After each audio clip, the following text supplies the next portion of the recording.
Hola, soy Diego. Mis propios hijos, por los que sacrifiqué mis sueños, me convirtieron en un fantasma dentro de la casa que yo mismo levanté con mis manos. Me dejaron en un rincón, esperando que el tiempo hiciera su trabajo. El silencio de la indiferencia duele mucho más que cualquier grito. Es una herida que no sangra, pero que te vacía por dentro, lentamente. ¿Alguna vez te has sentido completamente invisible para las personas a las que les diste todo? Como si tu existencia fuera un estorbo, una simple nota al pie de página en sus vidas ocupadas. Es un dolor que te quiebra el alma de una manera muy particular, una que no se puede explicar fácilmente con palabras.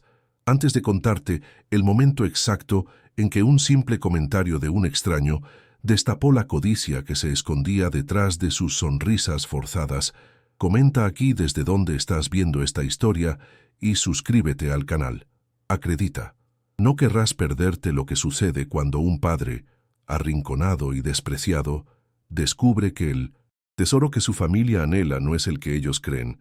La historia que voy a contarte es sobre cómo ese viejo baúl de madera que tanto odiaban se convirtió en el juez de su carácter y en mi boleto de salida.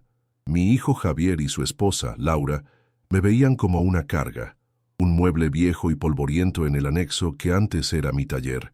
Para ellos, yo era el recordatorio viviente de un pasado humilde que se esforzaban por borrar. Javier, con su traje de hombre de negocios, y Laura, con su obsesión por las apariencias, solo me hablaban para darme órdenes o para quejarse. ¿Ya comió papá?, le preguntaba ella a él, conmigo sentado a menos de 5 metros. Me servían la cena en una bandeja, como a un enfermo, para que comiera solo en mi cuarto, rodeado por el olor a aserrín viejo y a recuerdos. Su desinterés era tan profundo que se había convertido en una forma de crueldad silenciosa, una que te hace dudar de tu propio valor como ser humano.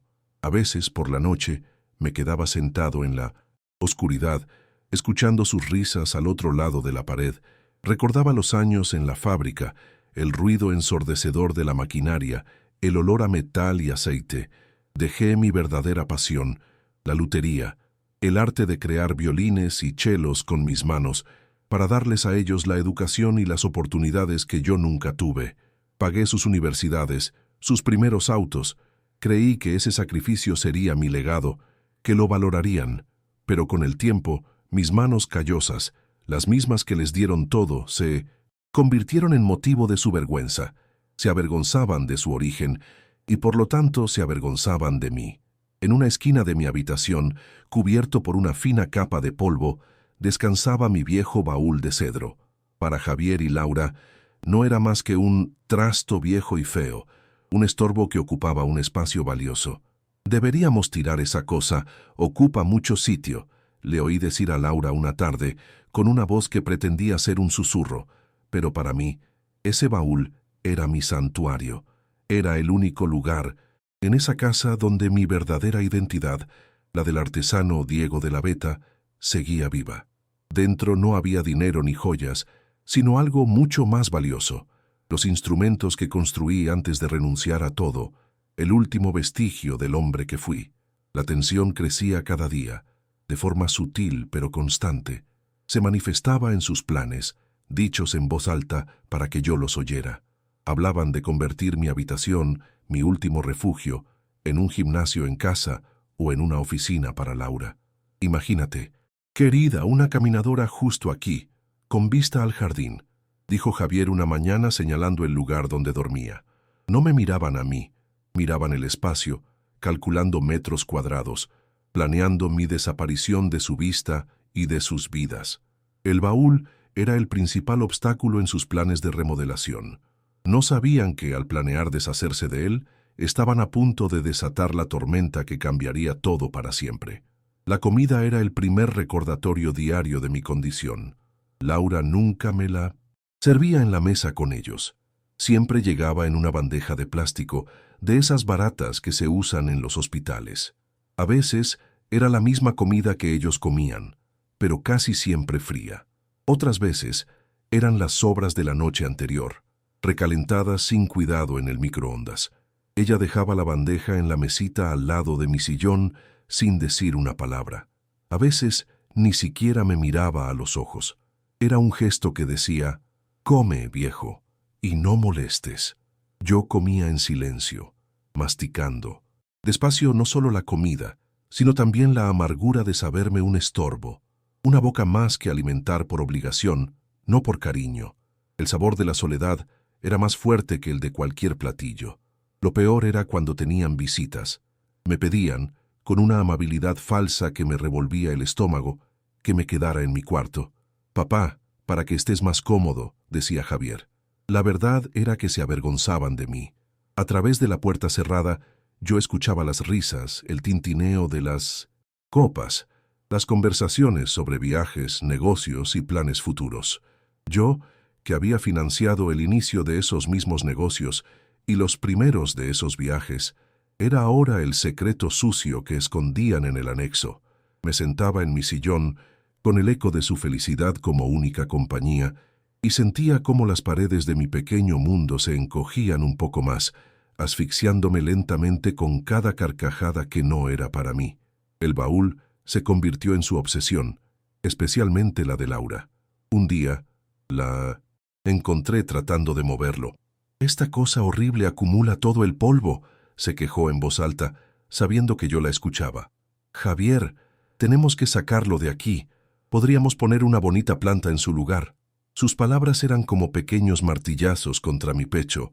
Ese baúl no era una cosa horrible, era el ataúd de mis sueños, el guardián de mi alma de artista. Dentro de él no había solo madera y cuerdas, sino las horas de mi juventud, la pasión que sacrifiqué por ellos. Verla tocarlo, con tanto desprecio, con sus manos llenas de anillos caros, me llenaba de una rabia fría y silenciosa. Apreté los puños dentro de los bolsillos de mi pantalón, anclándome para no decir algo de lo que pudiera arrepentirme. Esa noche no pude dormir. Me acerqué al baúl y pasé mis manos arrugadas sobre la madera de cedro, sintiendo las vetas que conocía de memoria. Recordé el aroma del barniz, el sonido delicado de la lija sobre la madera de arce de uno de los violonchelos que descansaba adentro.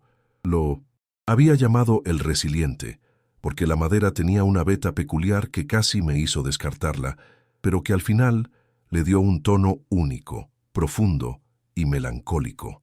Lo construí imaginando que algún día mi hijo, Javier, aprendería a tocarlo.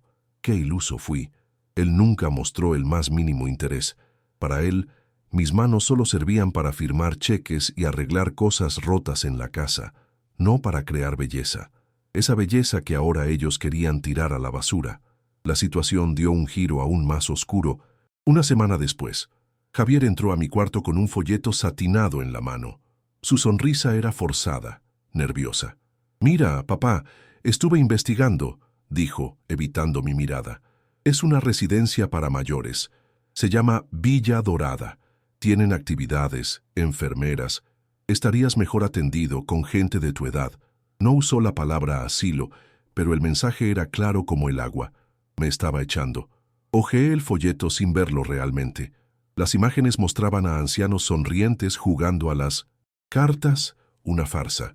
Lo que me ofrecía no era una villa dorada, sino un exilio elegante. Dejé el folleto sobre la mesa y lo miré fijamente a los ojos, sin decir nada. Mi silencio fue tan largo y pesado que lo vi tragar saliva, incómodo. Por primera vez, mi invisibilidad tenía peso.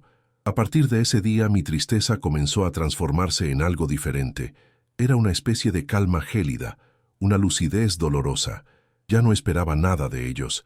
El velo de la esperanza familiar se había rasgado por completo, y ahora los veía como realmente eran. Dos extraños con los que compartía un techo y un apellido, pero nada más. Comencé a observarlos de otra manera. No con el corazón de un padre herido, sino con la distancia de un antropólogo estudiando una tribu extraña. Notaba la forma en que sus ojos brillaban al hablar de dinero, la manera en que Laura calculaba el valor de cada objeto de la casa, la impaciencia en la voz de Javier cada vez que yo tardaba un poco más en levantarme de mi sillón. Estaba presenciando la anatomía de su codicia. La humillación final llegó un sábado por la mañana. Entraron en mi cuarto sin tocar. Laura llevaba una cinta métrica y Javier un cuaderno. «Si movemos la cama contra esta pared», dijo ella, ignorándome por completo mientras yo estaba sentado en mi sillón. Aquí cabría perfectamente la elíptica.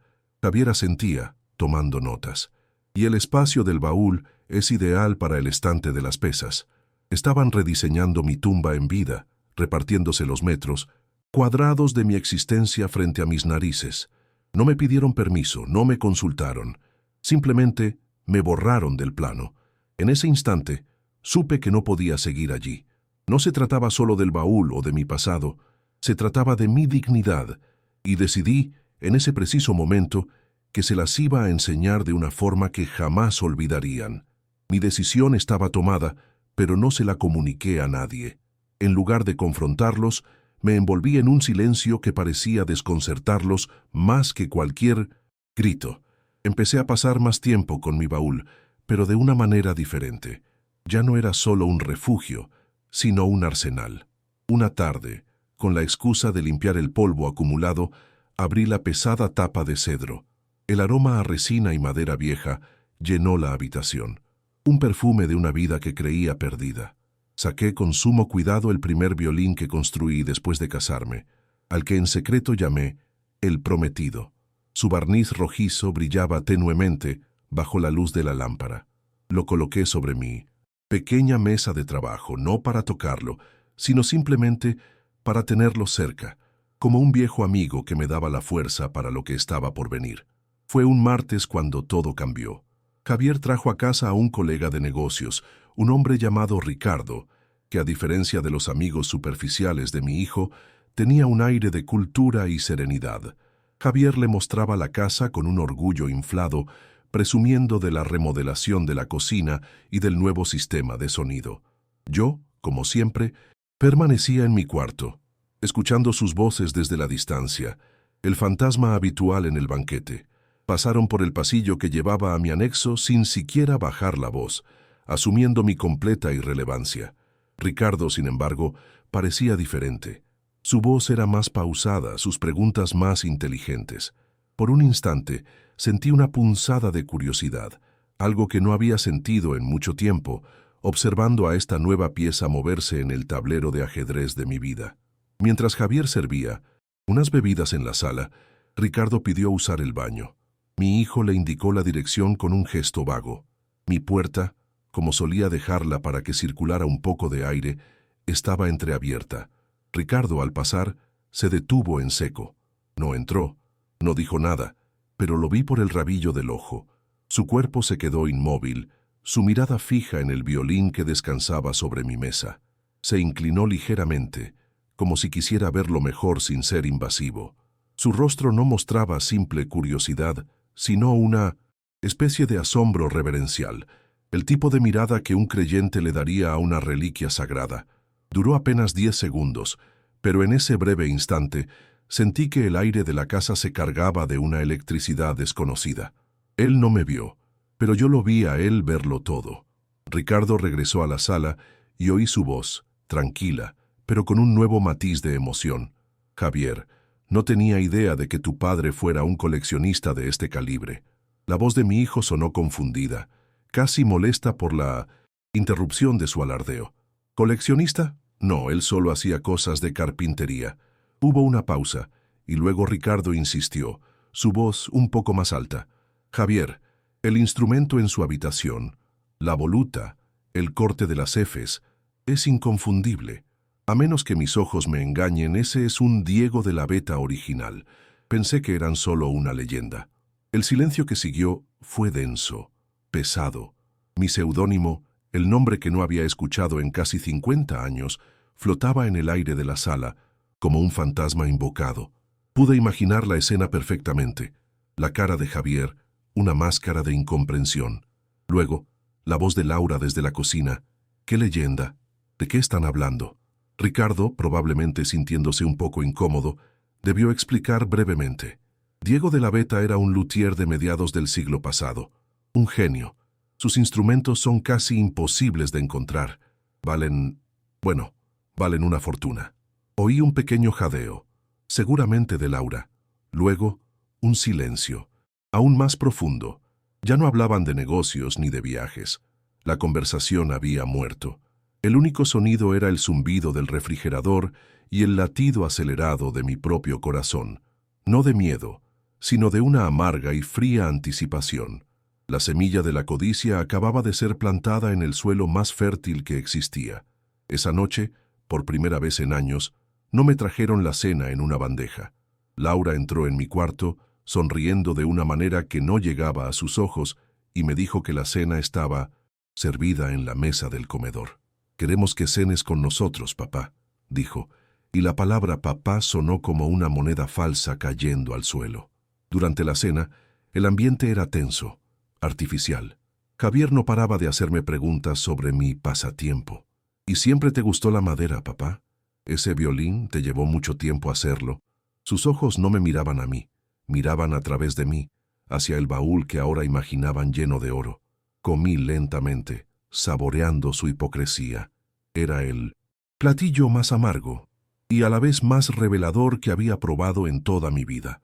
Después de que se fueron a dormir, me quedé sentado en la oscuridad de la sala, algo que no hacía en años. La casa se sentía diferente, contaminada por su repentino interés. Mi plan inicial había sido simple: contactar a la fundación musical, donar los instrumentos y marcharme en silencio, dejándoles la casa vacía y una nota.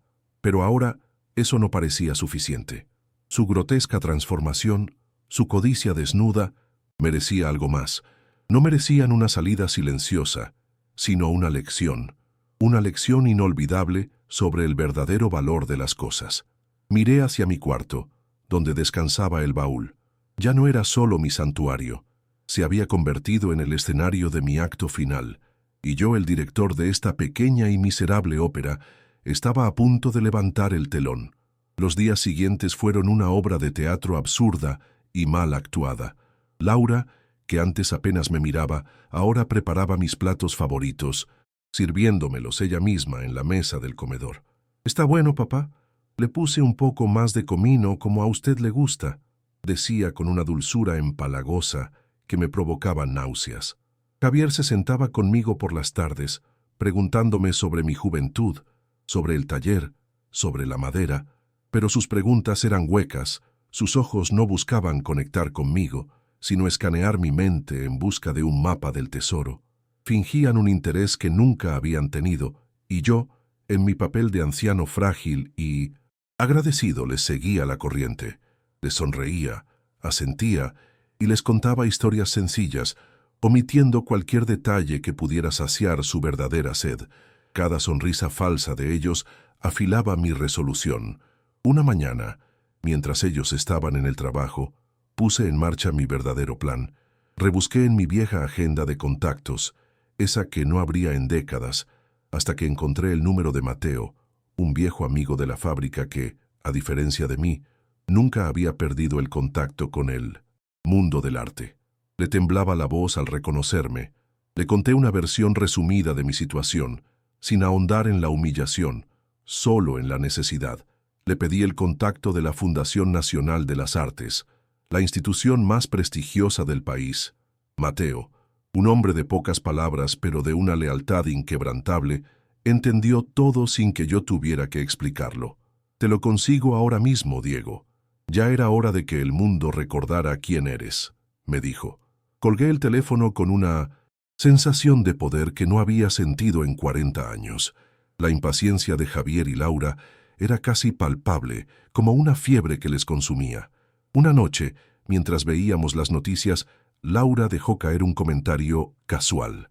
«Mira, Javier, un cuadro de un pintor desconocido se vendió por una fortuna en una subasta. Es increíble cómo algunas cosas viejas pueden valer tanto, ¿verdad, papá?». Me miró con una sonrisa expectante, buscando mi reacción. Javier añadió: «Sí, deberíamos tener cuidado con tus cosas, papá. Tal vez deberíamos asegurarlas». La palabra asegurar era un eufemismo para tasar, vender, cobrar. No respondí de inmediato. Solo me quedé mirando la pantalla del televisor, dejando que su ansiedad creciera en el silencio. Su codicia era tan torpe, tan transparente, que casi sentía lástima por ellos. Casi. Decidí que era el momento de echarles un poco de cebo.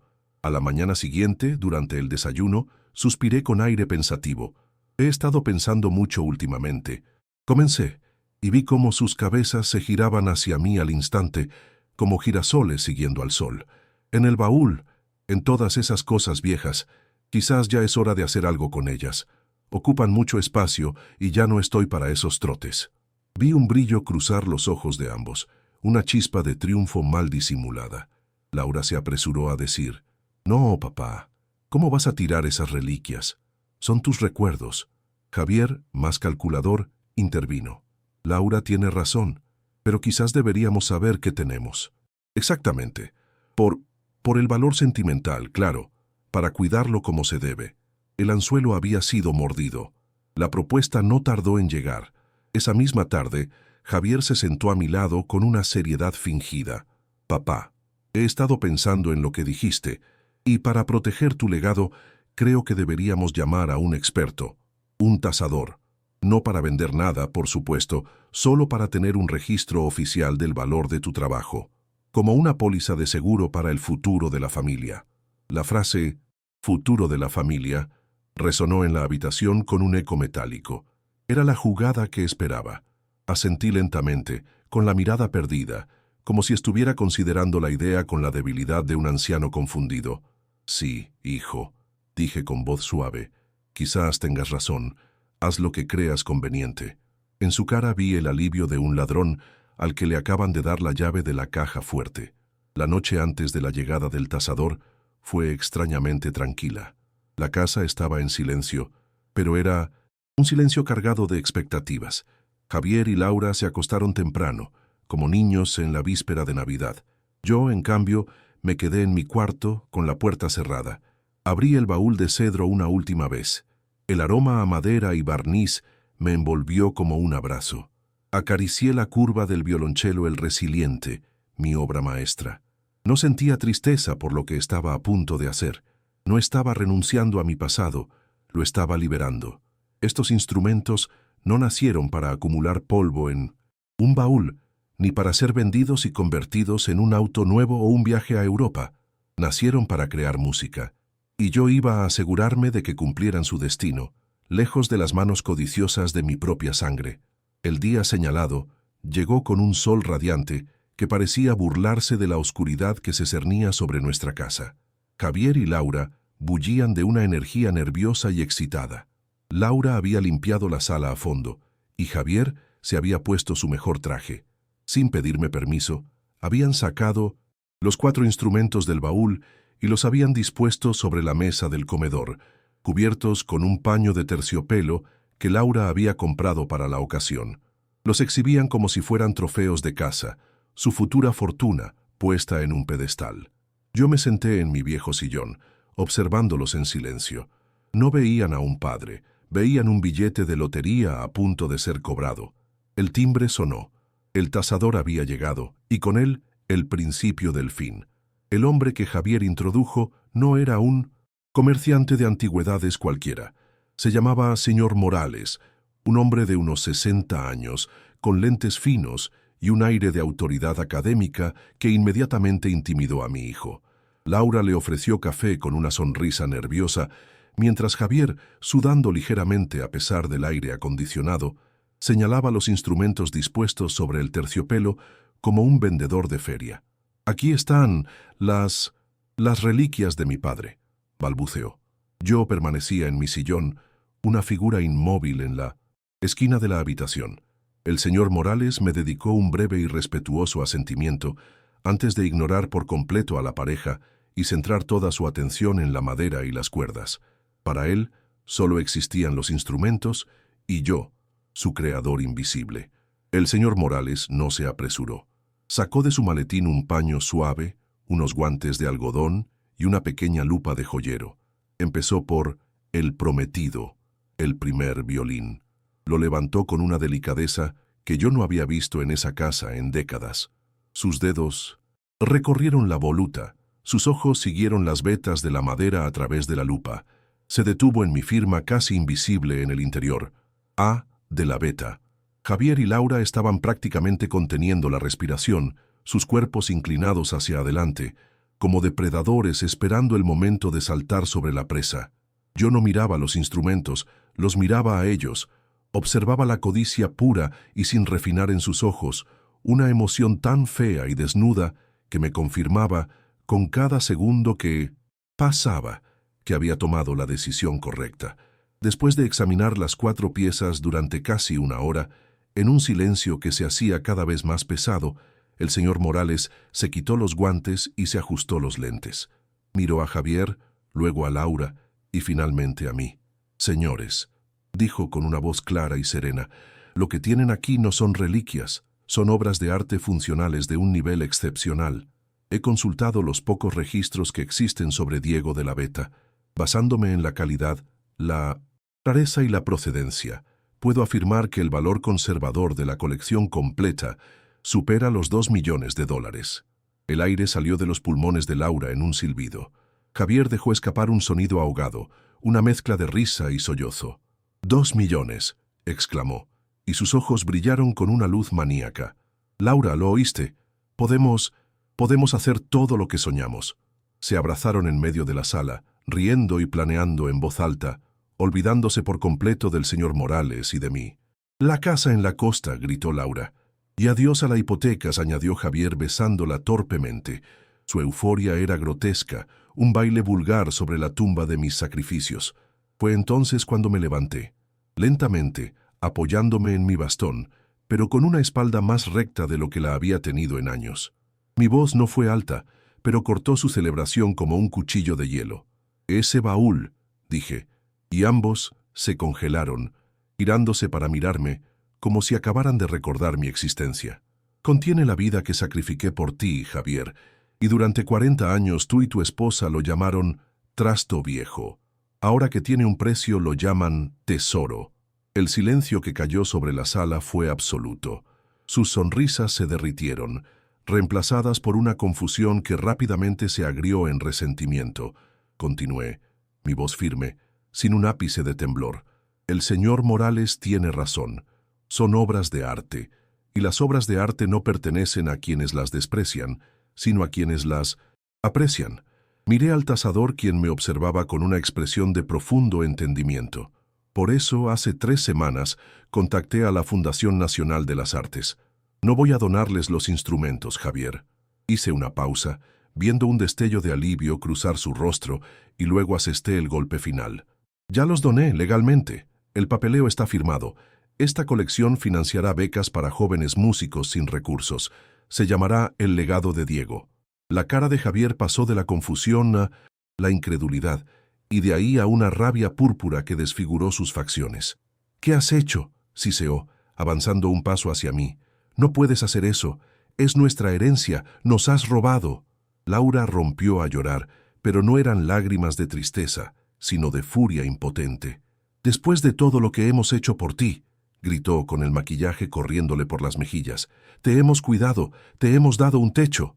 La ironía de sus palabras era tan espesa que casi podía saborearla. Su verdadera naturaleza, la que yo había visto crecer y supurar bajo la superficie durante años, estaba finalmente expuesta a la luz, fea, gritona y desesperada por el dinero que acababan de perder. Justo en ese momento, mientras sus acusaciones llenaban el aire, sonó el timbre de nuevo. Javier y Laura se sobresaltaron, confundidos. Yo no. Caminé hacia la puerta y la abrí. Afuera había 2 personas con uniformes discretos de la fundación, portando estuches especiales para el transporte de 1900 instrumentos. «Buenas tardes, señor Diego», dijo la mujer con una sonrisa amable. «Venimos a recoger la colección». Me hice a un lado para dejarlos pasar. Tomé el primer violín de la mesa, el prometido, y se lo entregué personalmente a la mujer, ignorando los gritos ahogados de mi hijo y mi nuera. Mientras los profesionales comenzaban a empacar cuidadosamente mi verdadero legado, me di cuenta de que, por primera vez en mucho tiempo, el aire de mi casa se sentía limpio. Los 2 empleados de la fundación se movieron con una eficiencia silenciosa y respetuosa que contrastaba violentamente con el caos emocional que acababa de estallar. Mientras Javier permanecía petrificado, con el rostro contraído en una máscara de odio e incredulidad, y Laura sollozaba ruidosamente en el sofá, no por la pérdida de un padre, sino por la de un cheque de lotería. Ellos envolvían cada instrumento con un cuidado casi quirúrgico. Cada movimiento era un clavo más en el ataúd de las fantasías de mi hijo. Él no intentó detenerlos. ¿Qué podía decir? Que eran suyos. La verdad, cruda y documentada, estaba del lado de la fundación, del lado del señor Morales, de mi lado. Vio cómo su futuro de lujos y despreocupación era empacado en estuches de fibra de carbono y sacado por la puerta de la casa que ahora se sentía como una cáscara vacía. Su derrota no fue ruidosa, fue un colapso silencioso y total. Mientras ellos se llevaban la última pieza, el violonchelo, el resiliente, yo me dirigí a mi cuarto. No había mucho que empacar. Mi vida allí cabía en una pequeña maleta de lona. Metí un par de cambios de ropa, mis artículos de aseo y el viejo álbum de fotos donde mi esposa todavía sonreía. Dejé atrás el sillón gastado, la bandeja de plástico, los folletos de Villa Dorada. Cuando salí de la habitación, Javier estaba de pie en medio de la sala, mirándome. Sus ojos ya no tenían ira, solo un vacío desconcertante. No dijo nada. No hubo un «lo siento», ni un «no te vayas». No hubo nada. Caminé hacia la puerta principal, la misma que había instalado con mis propias manos hacía 50 años. Al cerrarla detrás de mí, el clic de la cerradura fue el sonido más liberador que había escuchado en mi vida. No era el final de un capítulo, era el cierre de un libro que nunca debía haber escrito. La fundación, como muestra de gratitud, me había ayudado a encontrar un pequeño apartamento a 2 calles del Conservatorio Nacional. Era la mitad del tamaño de mi antiguo anexo, pero se sentía infinitamente más grande. La luz del sol entraba a raudales por una ventana que daba a un pequeño jardín, y por las tardes el aire se llenaba con las notas vacilantes de un estudiante de piano o el lamento apasionado de un violín. Por primera vez en décadas, no me sentía invisible. El director del conservatorio, al enterarse de mi historia, me invitó a ser mentor voluntario. Ahora paso mis mañanas en el taller de la escuela, rodeado del aroma a resina y madera nueva, enseñando a jóvenes de ojos brillantes cómo sentir el alma de la madera. No me pagan con dinero, me pagan con algo que mi hijo nunca entendió: respeto. Supe por Mateo, mi viejo amigo, lo que pasó después. La pérdida del dinero inexistente fue como un ácido que disolvió el frágil barniz de su matrimonio. Se culpaban mutuamente.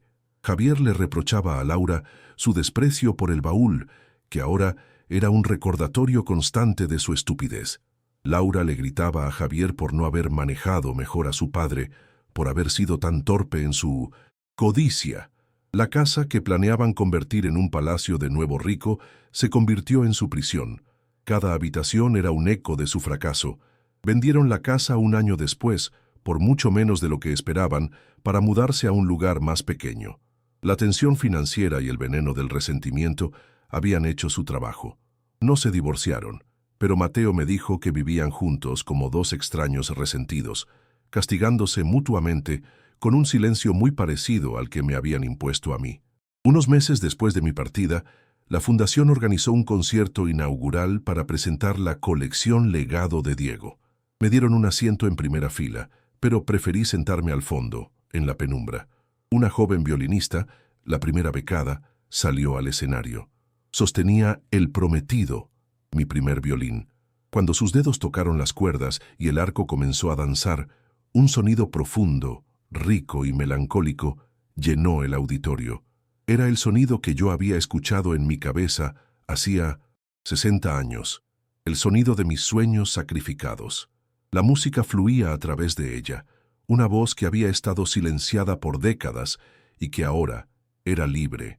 Vi lágrimas en los ojos de algunas personas en el público, y en la oscuridad yo también lloré, pero no de tristeza. Lloraba de paz, al entender que mi verdadero legado no era un precio, sino una melodía eterna. Finalmente comprendí que el verdadero valor nunca estuvo encerrado en ese baúl de cedro. El valor estaba en el respeto que mi familia nunca supo darme, y que finalmente encontré en el aplauso de extraños y en la gratitud de una nueva generación. Mi riqueza No era el dinero que ellos perdieron, sino la música que ahora viviría para siempre, mucho después de que mi nombre y el de ellos fueran olvidados. Si conoces a alguien que necesita escuchar este mensaje de autoconfianza y dignidad, por favor, comparte esta historia con esa persona. No olvides suscribirte para más relatos sobre cómo encontrar tu propio camino, incluso cuando no es el que los demás esperan. Gracias por escuchar. Mi partida no fue un acto de venganza, sino de autopreservación.